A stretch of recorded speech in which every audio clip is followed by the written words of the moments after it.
Hello students, आज की इस वीडियो के अंदर हम सॉल्व करेंगे जेईई मेन 2025 में आए हुए दो क्वेश्चंस को जो कि सेम शिफ्ट के अंदर आए थे। आई थिंक ये जो है दोनों क्वेश्चन जो है 28 ऑफ जैन मॉर्निंग या इवनिंग शिफ्ट में आया हुआ था, ठीक। और दोनों के दोनों क्वेश्चन जो है सेम शिफ्ट के अंदर आया हुआ था, जिसमें कि पहला क्वेश्चन है find the equivalent resistance across the two ends of the circuit. ये एक आपको सर्किट दे रखा है, इस सर्किट में ए और बी के अक्रॉस इक्विवेलेंट रेजिस्टेंस कितना होगा वो निकालने के लिए बोल रहा है हम लोगों से, ठीक।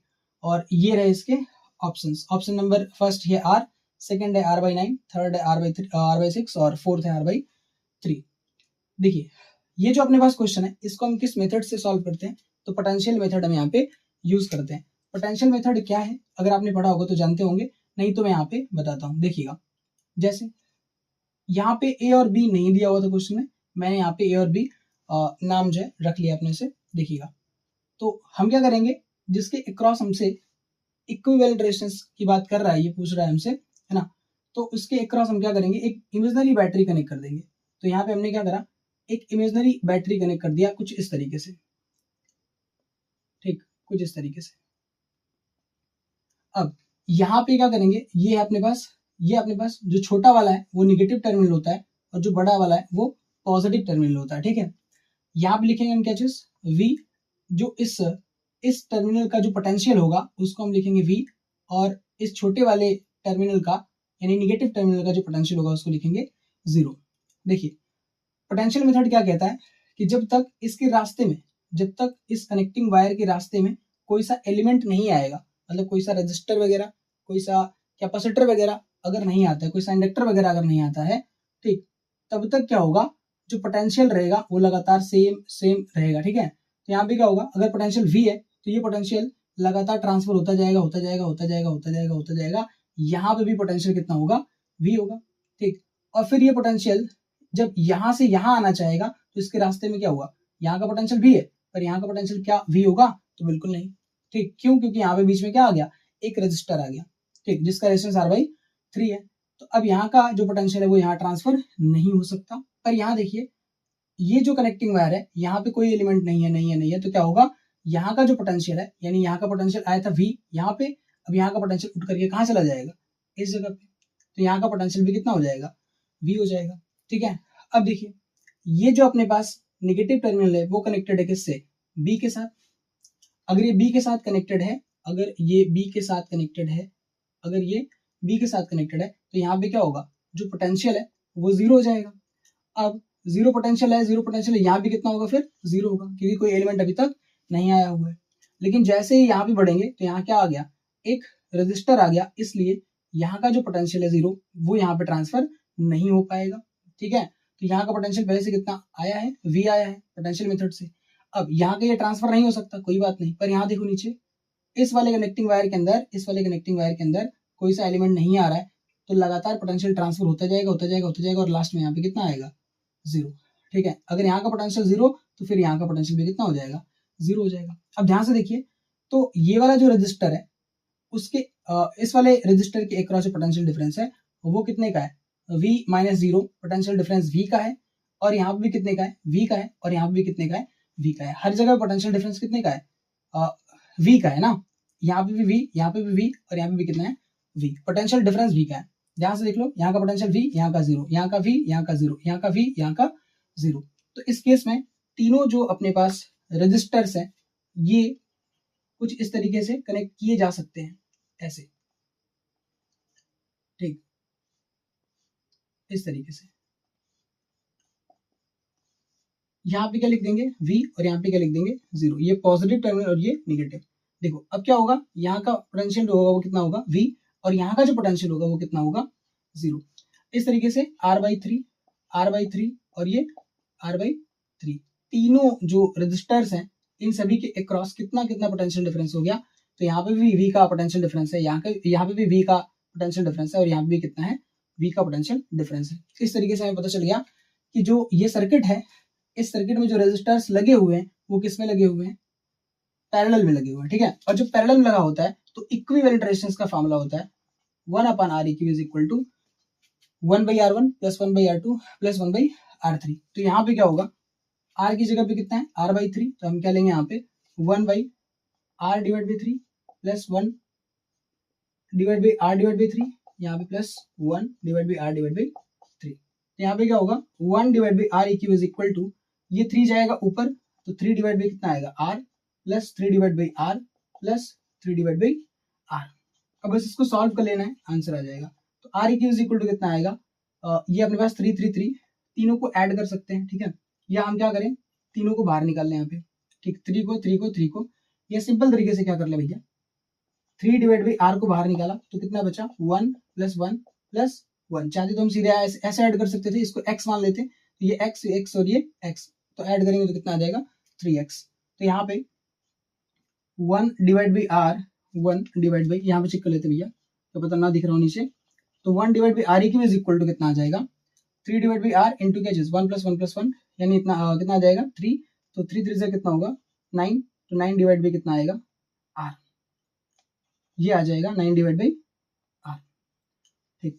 तो 1 अपन are eq is equal to कितना आया 9 डिवाइड बाई आर आ गया। पर आर इक्यू की वैल्यू क्या होगी, तो आर इक्यू की वैल्यू होगी, आर इक्यू की वैल्यू होगी, देखो हमसे पूछेगा आर इक्यू की वैल्यू, पर अभी हमारा क्या है यहाँ पे, तो ये 1 डिवाइड बाई आर इक्यू की वैल्यू आई है, तो आर इक्यू चाहिए तो क्या होगा, इसको पलट देना पड़ेगा, ठीक। तो इसका वैल्यू आ जाएगा आर डिवाइड बाई 9, तो ये अपना क्या है आंसर, ठीक। आर इक्यू की वैल्यू यहाँ पे कितनी है आर डिवाइड बाई 9, तो कौन सा ऑप्शन जो है करेक्ट हो जाएगा, तो सेकंड वाला ऑप्शन जो है ये करेक्ट हो जाएगा। अगर किसी ने पढ़ रखा होगा ये पोटेंशियल मेथड, तो उसको करने में जो है केवल 30 से 35 सेकंड या 40 सेकंड लगने वाला है, ठीक, इस क्वेश्चन को सॉल्व करने में। हालांकि इसको समझाने में, ठीक, ये वीडियो थोड़ा सा 5 या 6 मिनट का हो गया होगा, ठीक है। बढ़ते हैं अगले क्वेश्चन पे। इस क्वेश्चन के अंदर क्या दे रखा है, a wire of resistance R is bent into an equilateral triangle and an identical wire is bent into a square. The ratio of resistance between the two ends points of an edge of the triangle to that of the square is। तो ये कह रहा है कि a wire of resistance R is bent into an equilateral triangle। एक जो अपने पास wire है वो एक इक्विलेटरल ट्रायंगल के अंदर बेंट किया जाता है। एक वायर है जिसका रेजिस्टेंस R है, ठीक, उसको मोड़ करके क्या बनाया जाता है, एक इक्विलेटरल ट्रायंगल बनाया जाता है। और उसी के जैसा एक दूसरा वायर है, आइडेंटिकल वायर एक और लेते हैं ना, एक और आइडेंटिकल वायर है इसी के जैसा जैसे पहला था, ठीक, और उसको भी मोड़ा जाता है और किस फॉर्म में कन्वर्ट किया जाता है, स्क्वायर के फॉर्म में कन्वर्ट किया जाता है। तो अब क्या करना है कि जो ट्रायंगल होगा, जो ट्रायंगल है उसके एक साइड के अक्रॉस जो रेजिस्टेंस है और जो स्क्वायर है उसके एक साइड के अक्रॉस जो रेजिस्टेंस है, क्या करिए उसका रेशियो निकाल दीजिए।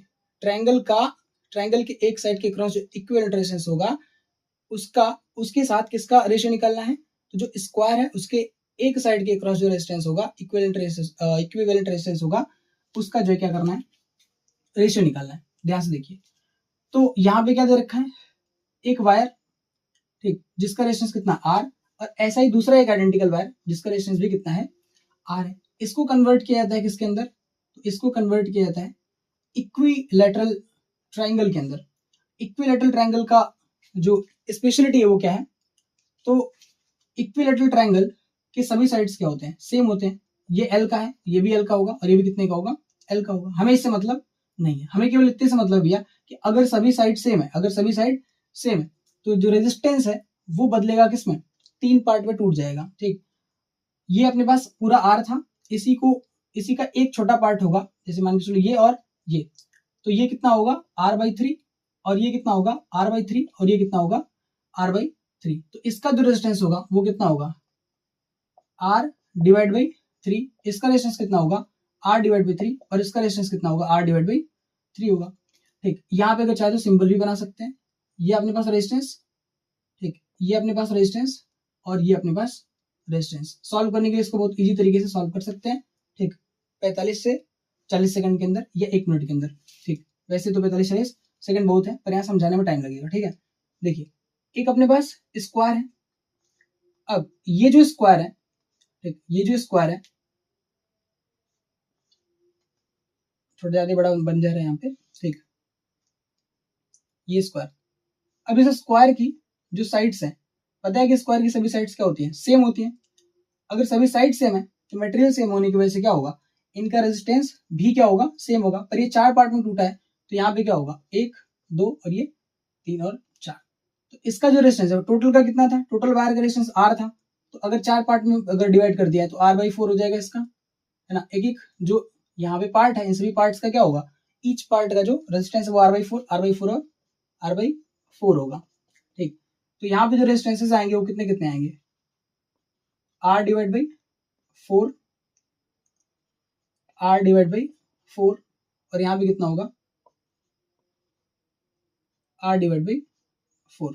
सभी रेजिस्टर का जो रेजिस्टेंस है वो क्या रहेगा, सेम, और यहाँ पे कितना आएगा R/4। अब मान के चलते हैं ये और ये, इसके क्रॉस हम क्या करते हैं, इक्विवेलेंट रेजिस्टेंस निकाल रहे हैं, तो ये A और ये B, और यहाँ पे हम इसके क्रॉस इक्विवेलेंट रेजिस्टेंस निकाल रहे हैं, इसको मान लो P और इसको मान लो Q। तो यहाँ पे कितना इक्विवेलेंट रेजिस्टेंस आएगा और यहाँ पे कितना इक्विवेलेंट रेजिस्टेंस आएगा इसके क्रॉस और इसके क्रॉस, वो कैलकुलेट करेंगे। तो देखिए यहाँ पे क्या होगा, ध्यान से देखिए, तो यहाँ पे हम एक इमेजिनरी बैटरी कनेक्ट करेंगे, ठीक।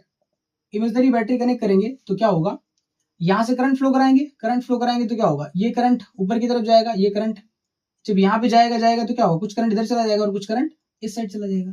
अब ये करंट इसमें भी जाएगा और इसमें भी जाएगा, दोनों में जाएगा, तो ये दोनों किस में होंगे, ये दोनों होंगे सीरीज में, ये दोनों होंगे सीरीज में, और फिर जब ये जुड़ जाएगा तो फाइनली ये दोनों किस में आ जाएंगे, पैरेलल में। यानी इस टाइप का क्वेश्चन मैंने जो है क्लास 10 में कराया हुआ है, ठीक। क्लास 10th के अंदर भी इस टाइप का क्वेश्चन आता है, ठीक। देखिए, और यहाँ पे जब इसको हम कनेक्ट कर लेंगे दोनों को, ये दोनों सीरीज में है, ये दोनों सीरीज में, तो इसका फिगर कुछ ऐसा हो जाएगा, इसका जो फिगर है कुछ ऐसा हो जाएगा, ठीक, कुछ इस टाइप का। हालांकि फिगर बनाना नहीं चाहिए ना, यहाँ पे वहां पे जब आप करेंगे तो उसको इसमें फिगर बनाने की कोई जरूरत नहीं है, ठीक। इसका जो फिगर होगा कुछ इस टाइप का हो जाएगा, इसकी वैल्यू आएगी R/3, ये जैसा था वैसे ही रहेगा R/3, पर इन दोनों को ऐड कर लिया है तो कितना आएगा, देखिएगा R/3 प्लस R/3, ये किसमें है, सीरीज में है, इसलिए सिंपल तरीके से इसको क्या कर लेंगे हम लोग, ऐड कर लेंगे, तो कितना आ जाएगा, ये आ जाएगा 2R/3। तो यहाँ पे वैल्यू कितनी आएगी, 2R/3। अच्छा, अब क्या करेंगे कि इन दोनों, ये दोनों किसमें है, पैरेलल में, तो अगर ये दोनों पैरेलल में है तो क्या करें, इसको ऐड करेंगे तो कितना आएगा, 1/R/3 प्लस यहाँ पे आ जाएगा 1/2R/3, ऐसे आ जाएगा। अब 3 कहाँ जाएगा, ऊपर, ये किसकी वैल्यू है, ये लास्ट में आई है, Req की वैल्यू आ रही है ना, तो ये किसकी है, 1/Req की वैल्यू आ रही है, ठीक।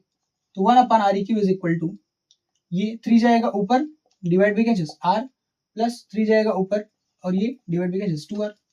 अब क्या कर लेंगे, यहाँ से 2R यहाँ पे मिल जाएगा एलसीएम, ठीक, 2R मिल जाएगा एलसीएम, तो यहाँ पे आएगा कितना, 2 3 6 और प्लस यहाँ पे कितना आएगा 3, ठीक। तो 6 और 3 कितना हो जाएगा 9, तो 1 divide by Req is equal to, ये आएगा 6 + 3 डिवाइड बाई 2R। तो एक बार और लिखे यहाँ पे, 1 divide by Req is equal to 6 और 3 9, और 9 डिवाइड बाई क्या होगा 2R। तो जो Req की वैल्यू आई इस वाले कंडीशन में वो कितनी आई, तो ध्यान से देखिए, इसको पलट देंगे तो Req की वैल्यू मिल जाएगी, तो ये भी पलट जाएगा, 2R डिवाइड बाई क्या हो जाएगा 9। तो यहाँ पे जो Req की वैल्यू मिली है ट्राइंगल के अंदर वो कितना मिला है, 2R डिवाइड बाई 9, ठीक, ये आया है।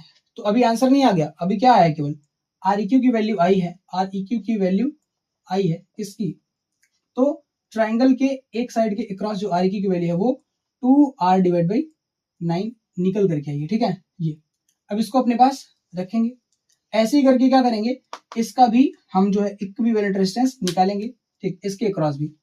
तो इस वाले को मैं मिटाता हूं,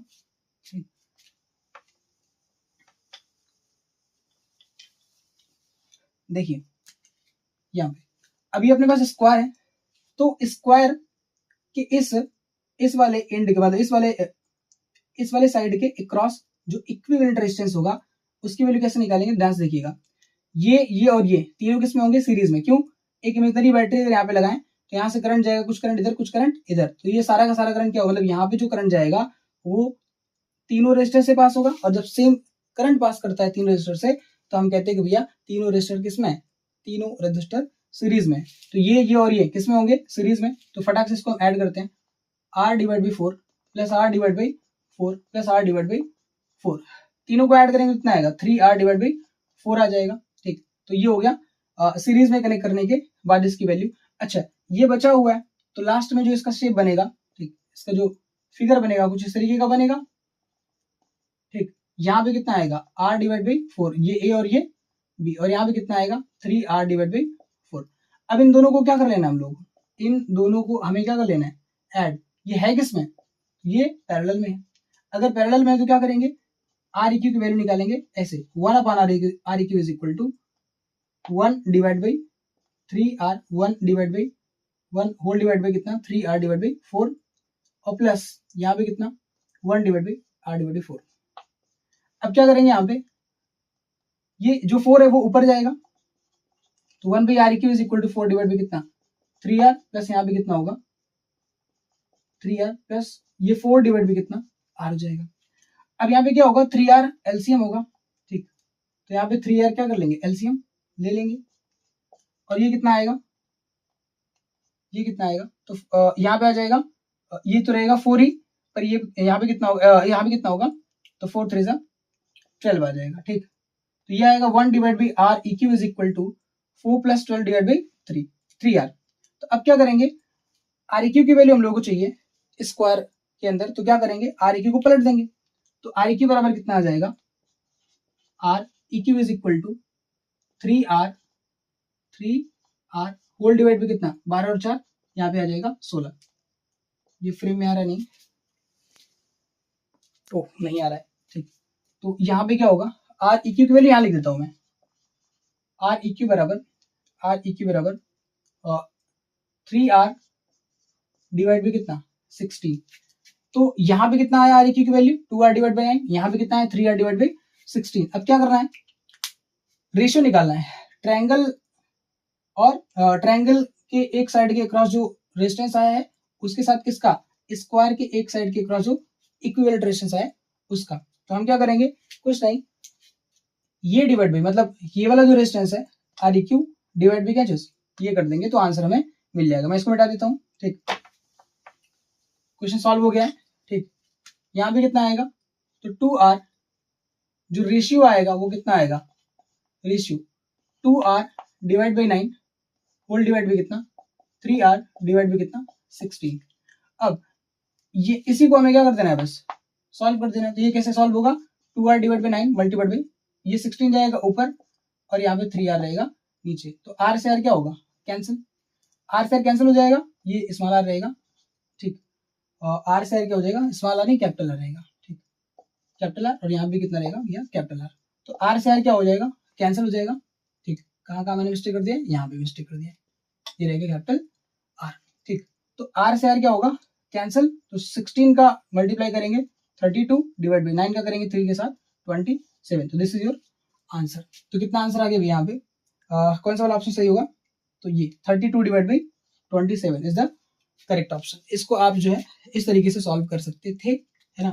अब जिसको पता रहेगा वो इतना 3-5 को थोड़े करेगा, जिसको मालूम है कि ये अपने पास इसको बेंड करके ट्रायंगल के फॉर्म में मोड़ा गया है, इक्विलेटरल ट्रायंगल के अंदर मोड़ा गया है, तो उसको मालूम है कि इस तरीके का शेप बनेगा, और यहाँ का रेजिस्टेंस, यहाँ का रेजिस्टेंस और यहाँ का रेजिस्टेंस कितना होगा, r/3 और r/3 होगा, तो फटाक से वो इसको सीरीज में जोड़ेगा, r/3 को सीरीज जोड़ने के बाद जो वैल्यू आएगी उसको पैरेलल में जोड़ देगा, खत्म, रख लेगा अपने पास जैसे कि ये है। और फिर इसको किसमें, स्क्वायर में कन्वर्ट किया गया है, तो वो क्या करेगा, उसको पता रहेगा कि जो ये रेजिस्टेंस है वो r है पूरे वायर का, उसी को स्क्वायर में कन्वर्ट किया गया है, तो हर एक साइड का जो रेजिस्टेंस होगा वो r/4 और r/4 होगा, तो ये सब सीरीज में आएंगे और ये पैरेलल में आएगा, उसको ऐड कर लेगा और ये रिजल्ट निकाल देगा। उसके बाद क्या करेगा, डिवाइड कर देगा बस, है ना, डिवाइड करेगा तो आंसर 32 डिवाइड बाई 27 आ जाएगा। क्लियर है, ठीक, आई होप कि जो है समझ में आया होगा।